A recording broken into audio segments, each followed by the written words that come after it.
Hello मेरे प्यारे साइंटिस्टों। तो कैसे आप सब ठीक ठाक, उम्मीद करता हूँ कि आप सब खैरियत से होंगे। A very good morning, evening, afternoon, when ever you watch this beautiful lecture. क्या करेंगे इस लेक्चर में तुम्हें पता है? मोल के कंसेप्ट से स्टार्ट लेंगे, जो कि आपके बुक का टॉपिक नंबर फर्स्ट है। इससे पहले हमने 7 लेक्चर जो है बेसिक कंसेप्ट पर किए। अगर वो कंसेप्ट आपने नहीं देखे तो मस्ट वॉच करें, क्योंकि सारे केमिस्ट्री में वो कंसेप्ट घूमते फिरते हैं। ठीक है, वो ज़रूर वॉच कर ले। इससे तकरीबन 3 MCQs कंफर्म है। आप इसको वॉच कर ले तो सारा केमिस्ट्री आपके लिए इजी हो जाएगा। ठीक है, आज के लेक्चर में हम मोल से स्टार्ट लेंगे। तो अपने पास प्यारा सा हेडिंग डाल दे। किसका? मोल का। मोल मोल हम किसको कहते हैं? ठीक है, हमारे पास मोल है। मुकम्मल बेसिक से स्टार्ट लूँगा, फ्रॉम ए टू जेड। ये बताऊंगा कि मोल हमारे पास क्या है, और फिर ए मोल पर एमसीक्यूज किस तरह आते हैं, और फिर मैं ये बताऊंगा कि मोल को हम अदर नाम ग्राम, एटम, ग्राम फार्मूला, ग्राम मालिक्यूल ये भी कहते हैं। और इसके अलावा ये मोल एक्चुअली है कितना, क्या ये बिगेस्ट यूनिट है या इससे और भी बिगेस्ट है। ठीक है, इन सब कंसेप्ट के हवाले से हम बात करेंगे। मोल पर इंशाल्लाह जो है 4 या 5 लेक्चर आएंगे, क्योंकि इसका कंसेप्ट इंतहाई लंबा है। सारा चैप्टर में ये मोल का टॉपिक है, और जब ये ख़त्म हो जाए तो फिर इसमें कुछ नहीं है। ठीक है, इस चैप्टर में तो मोल, सबसे पहले तो ये लिख के कि ये मोल इंग्लिश में, हमारे पास जो इंग्लिश है, इंग्लिश में भी हम मोल का टर्मिनोलॉजी यूज करते हैं। और तुम्हें पता है कि किसके लिए यूज करते हैं? ये मोल जो है इंग्लिश में मोल यूज होता है, यूज फॉर ब्लैक स्पॉट। ये ब्लैक स्पॉट के लिए इस्तेमाल होता है। किसके लिए इस्तेमाल होता है? ब्लैक स्पॉट के लिए। इसका क्या मतलब? देखो, अक्सर जो है इंसान पर तल होता है। ठीक है, उस तल के लिए हम मोल का लफ्ज़ इस्तेमाल करते हैं। पश्तो में हम इसको जहा कहते हैं। ठीक है, उसके लिए हम मोल का टर्मिनोलॉजी इस्तेमाल करते हैं कि प्ला शख्स के हाथ पर मोल है। ठीक है, फिर तल के मुख्तलिफ टाइप होते हैं, कुछ हमारे पास ब्लैक, कुछ हमारे पास वाइट। उन सब तल के लिए मोल का टर्मिनोलॉजी आप यूज़ करते हैं। ठीक है, ये इंग्लिश में हम करते हैं। तो आम टर्मिनोलॉजी में अगर आप किसी से मोल का लफ्ज़ सुनते हो तो इसका मतलब ये है कि असल में वो तल की बात कर रहा है। ठीक है, वो एक किस्म ला नोकीला तल अक्सर जो है हाथ पर आते हैं या गर्दन पर आते हैं, मुख्तलिफ जगहों पर आते हैं, उसके लिए स्पेशली इस्तेमाल होता है। ठीक है, ये हम इंग्लिश में इस्तेमाल करते हैं। लेकिन केमिस्ट्री में मोल का टर्मिनोलॉजी हम किसके लिए इस्तेमाल करते हैं? तो केमिस्ट्री में मोल यूज होता है just for counting unit. Mole are use just for counting in chemistry. Chemistry में मोल का लफ्ज सिर्फ और सिर्फ जो है ये काउंटिंग के लिए इस्तेमाल होता है। काउंटिंग का क्या मतलब? आदाद शुमार के लिए इस्तेमाल होता है, शुमार के लिए। किस तरह? जस्ट लाइक, ये भी लिख के, जस्ट लाइक जिस तरह के हमारे पास यूज होता है डजन। डजन का टर्मिनोलॉजी आप सुनते हो तो डजन की तरह मोल का लफ्ज भी इस्तेमाल होता है। कैसे? देखो, कंसेप्ट क्या है सर, कंसेप्ट के हवाले से बता दे। कंसेप्ट मुझे समझ नहीं आ रहा। देखो, केमिस्ट्री में या आम लैंग्वेज में हम वन का लफ्ज इस्तेमाल करते हैं सिंगल के लिए। किसके लिए? सिंगल। हम ऐसा कह सकते हैं, देखो कि हमारे पास ये ब्लैक मार्कर है, तो ये हमारे पास बेचारा सिंगल है। ठीक है, तो इसके लिए हम सिंगल का टर्मिनोलॉजी इस्तेमाल करते हैं। क्यों? क्योंकि अकेला है। ठीक है, अब देखो, जब हमारे पास टू सिमिलर थिंग आ जाए तो इसके लिए हम पेयर का लफ्ज इस्तेमाल करते हैं। ठीक है, सपोज ये हमारे पास एक ब्लैक मार्कर है, ये हमारे पास दूसरा ब्लैक मार्कर है। ठीक है, दोनों ब्लैक है, दोनों सिमिलर है, तो लिहाजा इसके लिए हम क्या इस्तेमाल करते हैं? पेयर का लफ्ज। ये हमारे पास पेयर ऑफ मार्कर है। पैरा ब्लैक मार्कर है, ठीक है, इसके लिए हम ये इस्तेमाल करते हैं। इसके अलावा हमारे पास जो है, अगर हमारे पास 12 सिमिलर थिंग आ जाए तो इसके लिए हम डजन का लफ्ज इस्तेमाल करते हैं, ठीक है। इंडियन लैंग्वेज में आप इसको डजन भी कह सकते हैं और आम लैंग्वेज में दर्जन, ठीक है, और या दर्जन, दर्जन का लफ्ज भी आप इस्तेमाल कर सकते हैं, ठीक है, दर्जन। इंडियन जेड को जो है जीम की तरह जो है बोलते हैं, अक्सर आपने फिल्मों में देखा होगा, ठीक है। तो इसके लिए हम दर्जन का लफ्ज इस्तेमाल करते हैं, दर्जन का, डजन का लफ्ज इस्तेमाल करते हैं, ठीक है। ये हमारे पास 12 सिमिलर हो। अगर आपसे कोई क्वेश्चन करे कि 1 दर्जन संतरे ले आओ, तो इसका क्या मतलब होगा कि सिर्फ और सिर्फ संतरों की बात कर रहा है। इस तरह नहीं कि आप 10 केले लाएंगे और इसके साथ 1 आलू और 1 टमाटर, नहीं, सिर्फ और सिर्फ 12 जो है आप संतरे लाओगे या 12 केले लाओगे। तो इस बात का मतलब है कि आपसे सिमिलर चीज़ों का डिमांड किया गया है, ठीक है। तो ये हम सिमिलर चीज़ों के लिए इस्तेमाल करते हैं। इसके अलावा अगर हमारे पास 100 सिमिलर थिंग आ जाए तो 100 सिमिलर थिंग के लिए हम सैकड़ा का इस्तेमाल करते हैं। ऐसा बोलते हैं कि ये हमारे पास 1 सैकड़ा संतरा है, ये हमारे पास 1 सैकड़ा जो है सेब है, इस तरह बोला जाता है, ठीक है। पश्तो में हम इस तरह बोलते हैं अलग यो सैकड़ा माल्टे दसरा रावड़ा, ठीक है। तो ये हमारे पास सैकड़ा है। इसके अलावा अगर हमारे पास 147 सिमिलर थिंग आ जाए तो इसके लिए हम ग्रास का लफ्ज इस्तेमाल करते हैं। क्या? ग्रास का लफ्ज इस्तेमाल करते हैं। 147 सिमिलर थिंग हो तो उसके लिए हम ग्रास का इस्तेमाल करते हैं। हमारे पास 1 ग्रास जो है प्लांट है, 1 ग्रास ये है, 1 ग्रास ये है, ठीक है। अगर हमारे पास 500 सिमिलर चीज़ें आ जाए तो इसके लिए मैं क्या इस्तेमाल करूँगा? इसके लिए मैं रेम टर्मिनोलॉजी यूज करूंगा। क्या यूज करूंगा? रेम टर्मिनोलॉजी। यहाँ पर सिर्फ ये बात याद रखना है कि ये हमारे पास क्या होंगे, ये हमारे पास सिमिलर होना चाहिए। मतलब 1 सिमिलर होना चाहिए, 2 चीजें सिमिलर होना चाहिए, दर्जन सिमिलर होना चाहिए, सैकड़ा सिमिलर होना चाहिए, यहाँ पर 144 सिमिलर चीजें होनी चाहिए, 500 सिमिलर चीजें होनी चाहिए, ठीक है। अब देखिए 500 के लिए हम क्या इस्तेमाल करते हैं? 500 के लिए हम इस्तेमाल करते हैं रेम का टर्मिनोलॉजी। और ये बात भी नोट करें कि रेम का टर्मिनोलॉजी हम ज़्यादातर जो चीज़ें हमारे पास शीट फॉर्म में होता है तो इसके लिए हम रेम का टर्मिनोलॉजी इस्तेमाल करते हैं, ठीक है। ये चादरें हमारे पास, चादरें का मतलब है कि अक्सर दरवाज़ों का जो टीम से बनी हुई है तो उसके लिए हम रेम का टर्मिनोलॉजी इस्तेमाल करते हैं, ठीक है। हमारे पास मेटल का प्लेट्स होते हैं, इसके लिए हम रेम का टर्मिनोलॉजी इस्तेमाल करते हैं, ठीक है। तो 500 सिमिलर चीज़ें रेम। अब देखो इस 500 को क्या मैं इस तरह लिख सकता हूँ कि pipe multiplied by 10 power 2 similar thing are called rim। इसको मैं रेम बोल सकता हूँ, बिल्कुल बोल सकता हूँ, ठीक है। ये भी 500 के बराबर है ना, ठीक है। अब देखो ये हिस्सा और इसमें पावर अगर मैं इसको थोड़ा इंक्रीज कर लो और हमारे पास आ जाए कि हमारे पास है 6.023 ज़रबे 10 पावर 23 सिमिलर चीज़ें आ जाए। क्या आ जाए? सिमिलर थिंग्स आ जाए। तो इसके लिए हम क्या इस्तेमाल करेंगे? इसके लिए हम मोल का टर्मिनोलॉजी इस्तेमाल करेंगे। अगर हमारे पास 6.023 ज़रबे 10 पावर 23 सिमिलर चीज़ें आ जाए तो इसके लिए हम मोल का टर्मिनोलॉजी इस्तेमाल करते हैं। सर इतना ज़्यादा वैल्यू क्यों, डायरेक्ट आप क्यों गए? देखो ये रेम हमारे पास है, ये हमारे पास डजन है, ये हम आम लैंग्वेज में, आम डेली लाइफ में इस्तेमाल कर सकते हैं। आम चीज़ों के जो हम इजीली देखते हैं, डेली यूज़ करते हैं, उसके लिए हम इस्तेमाल करते हैं।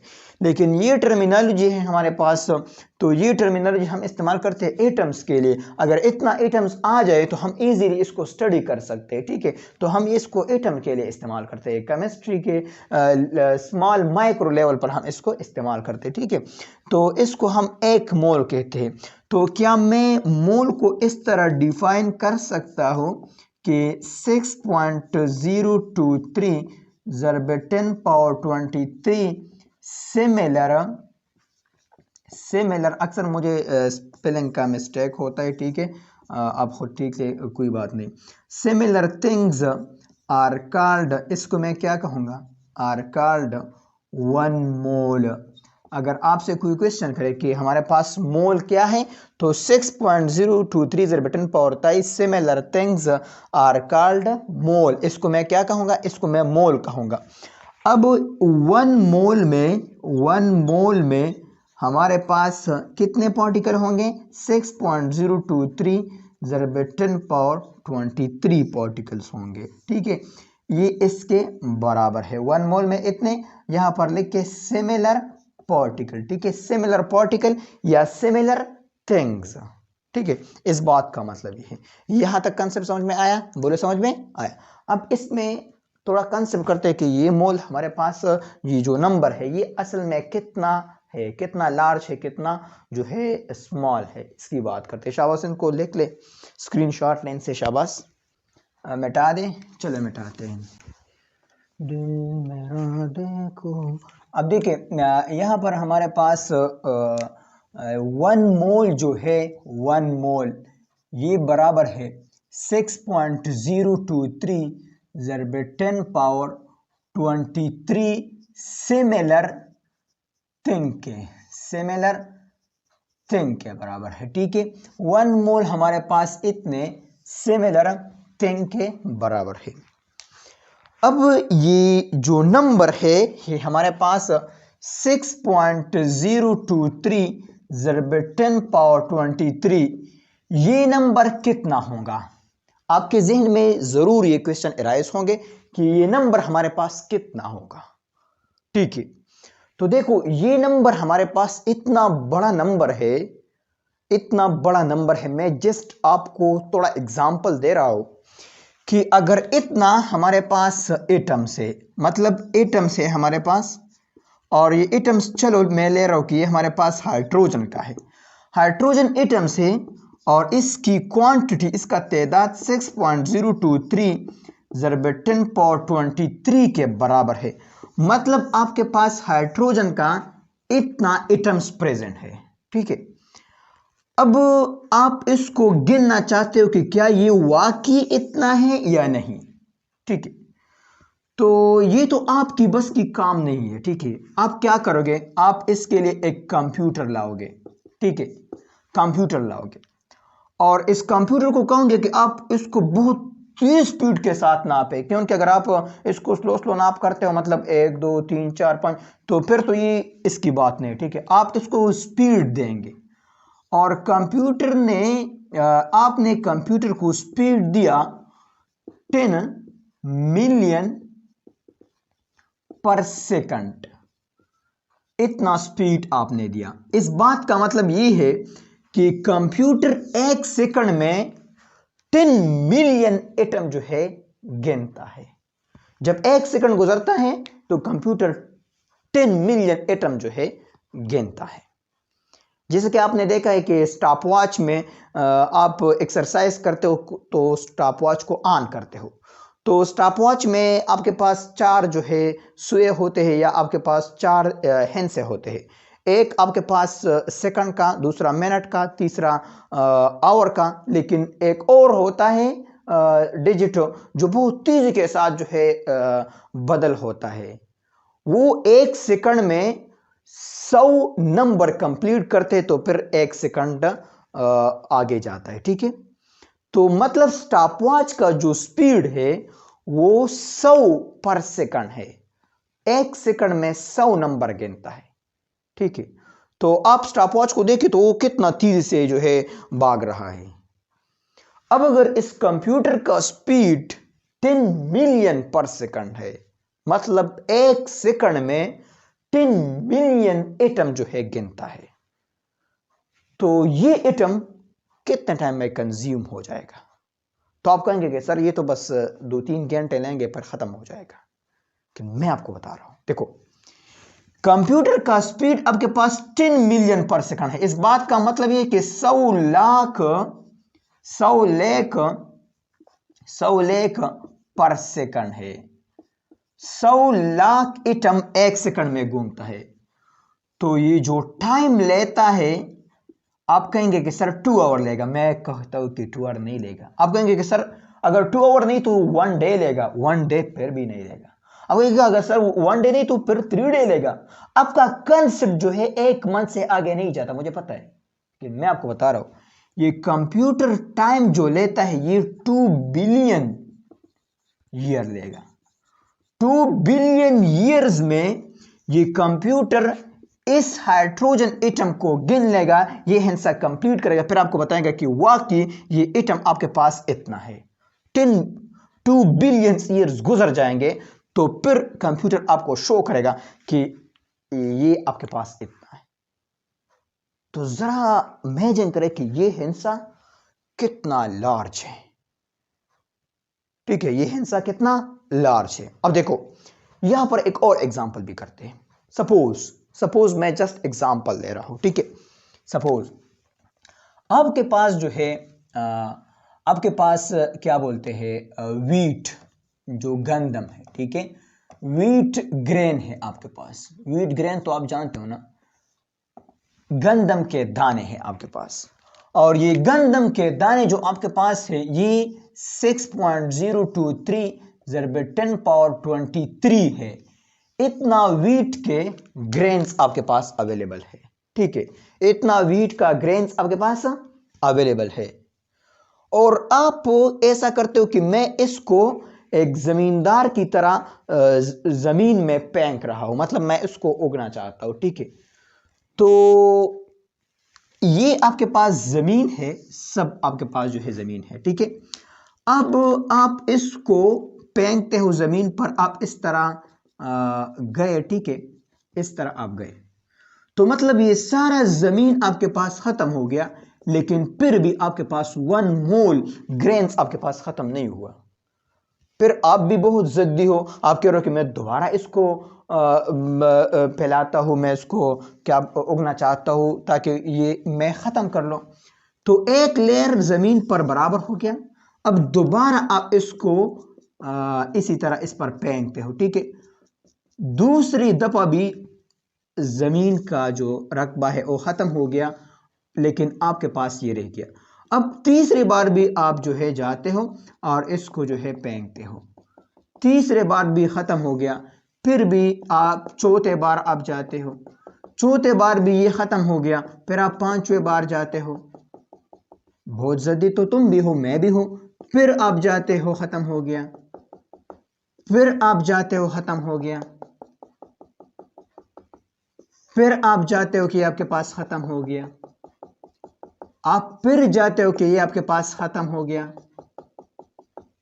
फिर आप जाते हो, ये आपके पास खत्म हो गया। आप भी बहुत जल्दी हूं, मैं भी बहुत जल्दी हूं। फिर आप जाते हो, खत्म हो गया। अब आप कहोगे कि सर ये आप क्या कह रहे हो, बस अब मुझे बताओ कि ये फासला कितना हो गया। अब अगर आप भी बताओगे, मैं भी बताऊंगा तो सर ये तो बहुत ज्यादा टाइम लेगा। तो ये फासला जब 75 मीटर तक गया तो ये जो ग्रेन्स है ये आपके पास खत्म हो गया। मतलब ये कि आपके पास ये अर्थ है, अर्थ से 75 मीटर इसी तरह। ठीक है, और 75 मीटर इस तरफ, 75 मीटर इस तरफ, और 75 मीटर इस तरफ। अर्थ से 75 मीटर के फासले पर तो फिर आपने जो है 1 मोल जो का वीट है, ग्रेन्स है, वो आपने खत्म कर दिया। मतलब सारा अर्थ आपने जो है सिर्फ गंदम से ढका कर दिया। तो ये आपके पास 1 मोल का क्वांटिटी है। ये आपके पास 1 मोल का क्वांटिटी है। 1 मोल इतना जो है लार्ज यूनिट है। 75 मीटर है या 73 है, मुझे कंफर्म नहीं, लेकिन 70 से आगे है। ठीक है, इतना ज्यादा क्वांटिटी है आपके पास 1 मोल। ये जस्ट इस तरह लिए बता रहा था कि आपको समझ आ जाए कि ये 1 मोल कितना लार्ज क्वांटिटी है। ये 1 मोल कितना लार्ज क्वांटिटी है। अब अक्सर स्टूडेंट्स ये क्वेश्चन करते हैं कि सर ये मोल हमारे पास लार्जेस्ट यूनिट है, मैं इसको कह सकता हूं? बिल्कुल आप कह सकते हो, लेकिन देखो ये लार्जेस्ट यूनिट आप इसको क्वांटिटेटिव टर्म में कह सकते हो, मतलब क्वांटिटी 1 मोल आपके पास सबसे लार्जेस्ट यूनिट है क्वांटिटी के केस में। फिर हम अगर इसको ग्राम से कंपेयर करते तो 1 ग्राम अपना जो है 1 मोल का बराबर है। इसी तरह हमारे पास 2 ग्राम फिर 2 मोल के बराबर है, लेकिन वो फिर हम अलग केस में कंपेयर करते हैं, ठीक है। ग्राम हमारे पास जो है मास का यूनिट है, ठीक है, उसको हम क्वांटिटी से कंपेयर आम टर्म में नहीं करते, मतलब हम कहते हैं कि मोल हम काउंटिंग के लिए इस्तेमाल करते हैं और ये दूसरा जो किलोग्राम है, ग्राम है, ये हम जस्ट मास के लिए इस्तेमाल करते हैं, ठीक है। वो भी क्वांटिटी है, क्वांटिटी ऑफ मैटर है, आपकी बात ठीक है, वो भी क्वांटिटी ऑफ मैटर है, लेकिन आप देखिए हमारे पास ये एक मार्कर है। अब ये भी मैटर से बना है, मतलब स्मॉल स्मॉल पार्टिकल से बना है, लेकिन ये मार्कर एक है। अगर मैं आपसे कहूं कि आपके पास 1 मोल मार्कर है, तो इसका बात का मतलब तो ये नहीं कि आपके पास 1 मोल मार्कर है तो 6.023 है। अब ये तो 1 ग्राम के बराबर नहीं होगा। तो क्वांटिटी के केस में मोल आपके पास लार्जेस्ट यूनिट है, ठीक है। क्वांटिटी के केस में मोल आपके पास लार्जेस्ट यूनिट है। ये बात समझ में आया? बोलो समझ में? शाबाश, इसको लिख दे, इसको मिटा दे, शाबाश मिटा दे। चलो मिटाता हूं। अब देखो 1 मोल में इतना पार्टिकल है, 1 मोल में आपके पास जो है इज इक्वल टू 6.023 ज़रबे 10 पावर 23 सिमिलर पार्टिकल। अगर आपसे कोई क्वेश्चन करे कि 2 मोल में कितना होगा, तो सबसे इजी है, देखो 2 मोल में कितना होगा, x भी आप बोल सकते हो, या मैं आपको एक इजी ट्रिक बता रहा हूं। देखो इस 2 मोल को मैं इस तरह लिख सकता हूं कि 2 मल्टीप्लाइड बाय 1 मोल। तो इससे क्या आता है, देखो इससे दोबारा ये 2 मोल आता है ना, तो ये 1 मोल तो ऑलरेडी जो है ऊपर है, ये है ना, तो यहां पर असल में आपके साथ एक खेल किया गया है। आपसे 2 मोल में मांग रहा है तो 1 मोल उसने 2 मोल के साथ मल्टीप्लाई कर दिया है। तो हम मैथमेटिक्स में ये कहते हैं कि इक्वेशन के एक साइड को अगर आपने 2 से मल्टीप्लाई कर दिया तो दूसरे साइड को भी 2 से मल्टीप्लाई करना पड़ेगा। 2.6.023 ज़रबे 10 पावर 23 आएगा। अब इसको इसके साथ मल्टीप्लाई करें तो आपके पास 12 समथिंग आएगा, ठीक है, इतना आएगा। अगर आपसे कोई क्वेश्चन करे कि आपके पास 3 मोल में कितना होगा, तो 3 मोल में इज इक्वल टू, अब 1 मोल मैंने 3 से मल्टीप्लाई कर दिया है, तो इक्वेशन के एक साइड को 3 से मल्टीप्लाई कर दे तो दूसरे साइड को भी 3 से मल्टीप्लाई कर दो। 3 मल्टीप्लाइड बाई 6.023 ज़रबे 10 पावर 23 इतना होगा। इसी तरह अगर आपसे कोई क्वेश्चन करे कि आपके पास 10 मोल में कितना होगा, तो 10 mole is equal to equation का एक साइड आपने 10 से मल्टीप्लाई कर दिया, दूसरे साइड को भी 10 से मल्टीप्लाई करो। 10 मल्टीप्लाइड बाई 6.023 ज़रबे 10 पावर 23 होगा, ठीक है। अब यहां पर 10 है तो इस 10 इसका पावर तो एक्चुअली 1 है ना, अगर मैं इसका पावर इसके साथ प्लस कर लो तो ये 10 खत्म हो जाएगा, ठीक है, इजीली। तो 10 मोल में number of particle is equal to 6.023 ज़रबे 10 पावर 24 होंगे। इसी तरह सिंपल आप बोल सकते हैं, ठीक है। अगर आपसे कोई क्वेश्चन करे कि आपके पास 100 मोल है, 100 मोल में कितना होगा, तो इक्वेशन का एक साइड 100 से मल्टीप्लाई हो गया, दूसरे को भी 100 से मल्टीप्लाई करे तो 100 मल्टीप्लाइड बाई 6.023 ज़रबे 10 पावर 23 होगा। उनके पास कितना होगा, 100 ज़रबे 10 पावर 23 होगा। अब 100, ये 10 आपके पास 10 पावर 1 है, तो 100 क्या होगा, 2 0 है, तो ये आपके पास एक्चुअली 10 पावर 2 है। तो मतलब ये कि 100 moles is equal to 10 power 2 multiplied by 6.023 ज़रबे 10 पावर 23। अब इस 2 को इस 23 के साथ प्लस कर ले तो 100 मोल्स इज इक्वल टू 6.023 ज़रबे 10 पावर 2345 आएंगे। तो 100 मोल में इस तरह इतना होंगे। इसी तरह 1000 मोल में डिफरेंट नंबर आपको दे सकते हैं, ठीक है। तो ये 110 और जब 00 आ जाए तो ये इजी होगा, ठीक है। इसमें तो कैलकुलेशन करने की जरूरत ही नहीं, यहां पर सिर्फ आप थोड़ा सा कैलकुलेशन करोगे, ठीक है। तो क्या मैं ऐसा लिख सकता हूं कि n मोल, अगर आपको कोई n दे के 1 मोल कितने के बराबर होगा, 2 मोल 3 5 6 7 8 9 10 12 20 कितने के बराबर होगा, तो n मल्टीप्लाइड बाई मोल, अगर n के साथ जो भी मल्टीप्लाइड होगा तो बराबर होगा n मल्टीप्लाइड बाय 6.023 ज़रब 10 पावर 23 के, इसके बराबर होगा। तो ये आपके पास एक फार्मूला हो गया, जितना मोल उतना आपके पास क्या होगा, उतना आपके पास मल्टीप्लिकेशन होगा, ठीक है। 10 मोल है तो 10 को मल्टीप्लाई कर दे, 1000 मोल है तो 1000 को मल्टीप्लाई कर दे।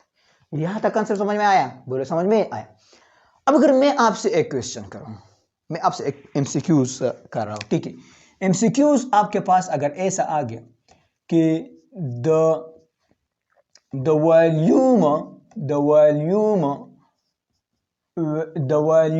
Of which will be more, किसका वॉल्यूम जो है मोर होगा। ऑप्शन ए आपके पास, ऑप्शन ए जो है 1 मोल मैंगोस का, 1 मोल मैंगोस का वॉल्यूम ज्यादा होगा, या बी 1 मोल वाटरमेलन का, 1 मोल वाटरमेलन का जो है ज्यादा होगा, और ऑप्शन सी 1 मोल क्या बोलते हैं 1 मोल लेमन का ज्यादा होगा, और option D all have same because number of mole are same, तो इसमें कौन सा ऑप्शन जो है ठीक होगा। डेफिनेटली आप ये करोगे डी ठीक होगा, मुझे पता है, लेकिन ये ठीक नहीं है, गलत है। साइंटिस्टो समझ रहे हो, गलत है। कैसे गलत है सर, देखो आपके पास 1 मोल मैंगोस है, मैं आपको बता रहा हूं, देखो आपके पास ये मोल जो है ये क्वांटिटी रिप्रेजेंट करता है। तो आपके पास 2 मार्कर है, ठीक है। तो 2 मार्कर जो है ज्यादा वॉल्यूम ऑक्युपाई करेगा, या आपके पास 2 चेयर्स है, 2 चेयर ज्यादा वॉल्यूम ऑक्युपाई करेगा। अब कंसेप्ट आपको समझ में आया, 2 चेयर्स ज्यादा वॉल्यूम ऑक्युपाई करेगा, क्यों, क्योंकि चेयर्स का, एक चेयर का वॉल्यूम ज्यादा है तो 2 का और भी ज्यादा होगा, एक मार्कर का वॉल्यूम कम है तो 2 का भी कम होगा, 2 चेयर्स के कंपैरिजन में। अब आप ऐसा क्वेश्चन तो नहीं कर सकते कि सर मार्कर भी 2 है, चेयर भी 2 है, वॉल्यूम तो सेम होना चाहिए। अब ये तो जो है बेवकूफों वाले क्वेश्चन है ना, ये तो आप नहीं कर सकते। इसी तरह मोल भी क्वांटिटी रिप्रेजेंट करता है। इस बात का मतलब ये है कि आपके पास 6.023 ज़रब 10 पावर 23 मैंगोस है। इसी तरह आपके पास 6.023 ज़रब 10 पावर 23 मैंगोस है। आपके पास लेमन 6.023 ज़रब 10 पावर 23 है। तो यहां पर एक लेमन का वॉल्यूम इतना होगा, मैंगो का वॉल्यूम इतना होगा, और वाटरमेलन का वॉल्यूम इतना होगा। तो अगर इतने वाटरमेलन कंबाइन हो जाए तो ग्रेन्स आपके पास 75 मीटर तक डिस्टेंस कवर करता है अर्थ से, तो ये मैंगो कितना डिस्टेंस कवर करेगा, ये तो उससे भी ज्यादा होगा, इससे भी ज्यादा होगा। तो 1 मोल वाटरमेलन का आपके पास जो है वॉल्यूम ज्यादा होगा। इजी है यार, आपको पेपर में वाटरमेलन मैंगोज नहीं आएगा, आपको पेपर में देगा कि 1 मोल H2O का ज्यादा होगा, 1 मोल NaCl का, 1 मोल इसका। वो तो मैं कर रहा हूं क्योंकि वो कंसेप्ट तो नहीं है, लेकिन ये कंसेप्ट इसके साथ रिलेटेड था, ठीक है। यहां तक कंसेप्ट समझ में आया, बोलो समझ में, साइंटिस्टो समझ रहे हो, वेरी गुड, शाबाश, इसको लिख के शाबाश मिटा दे। चलो मिटाते हैं। ये हमने सोच रखा था मोहब्बत ना करेंगे हम, किसी को दिल नहीं देंगे, किसी पे ना मरेंगे हम, तुम्हारी मस्त आंखों ने कैसा हाल कर डाला, कि ये दिल चीज क्या है मंग, तो जान देंगे हम पलट के इश्क के गली से जाना है बड़ा मुश्किल गलती कर बैठा है गलती कर बैठा है अब अपने पास MCQs लिख के कि MCQs अगर इस तरह आ जाए the number of rims the number of sheets in 5 rim are उनके पास कितना शीट्स 5 रिम में होगा। ऑप्शन ए आपके पास है कि 500 शीट होंगे। ऑप्शन बी आपके पास है कि नहीं भाई ये तो 5000 शीट होंगे, ठीक है।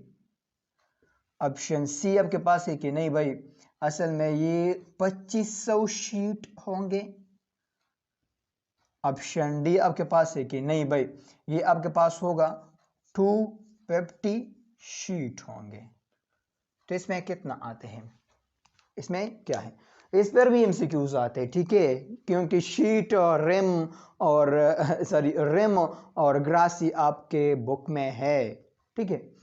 अब देखो सॉल्यूशन क्या है, मुझे पता है कि ये आपको आता है, थोड़ा सा कंसेप्चुअल है। सॉल्यूशन ये है, इसका सॉल्यूशन आप इस तरह करेंगे, देखो कि 1 रिम में कितने शीट अवेलेबल है। 1 रिम में आपके पास 500 शीट अवेलेबल है, ठीक है। 1 रिम में 500 शीट अवेलेबल है।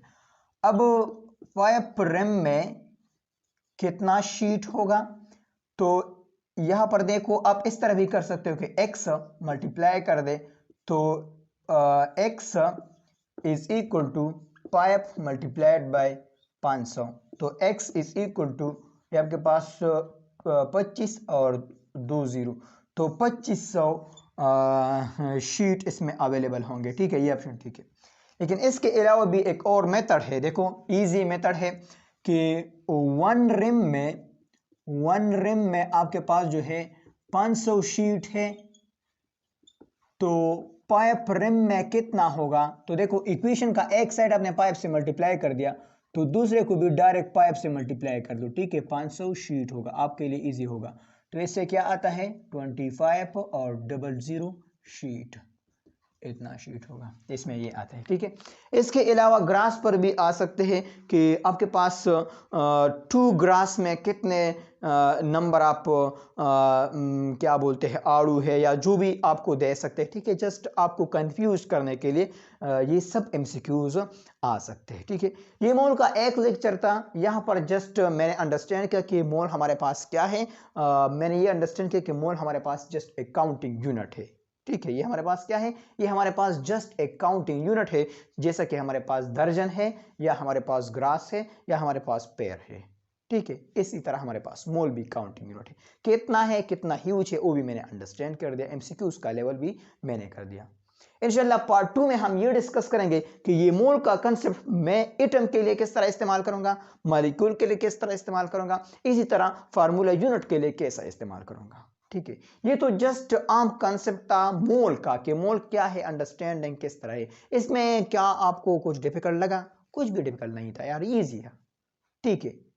अब अगर मैं आपसे क्वेश्चन करूं कि आपके पास 1 मोल चीयर्स है, तो 1 मोल चीयर्स का जो है ज्यादा मास होगा, या चलो मैं इसको इजी करता हूं, आपके पास देखो द